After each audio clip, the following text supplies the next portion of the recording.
Where do high concept ideas come from? Where do you get the the impetus to write a killer story? I recommend using what if to really fire your imagination.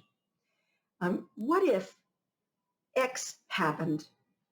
And let your mind go for a minute or two. You may not come up with a good idea, but there may be a nugget, a kernel that you can build off of.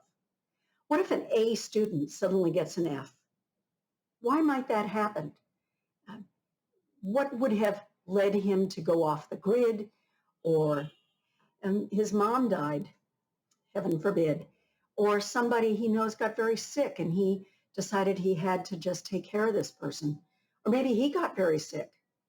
Or maybe he got taken in by a scam and decided he had to go find the person or people that did this to him.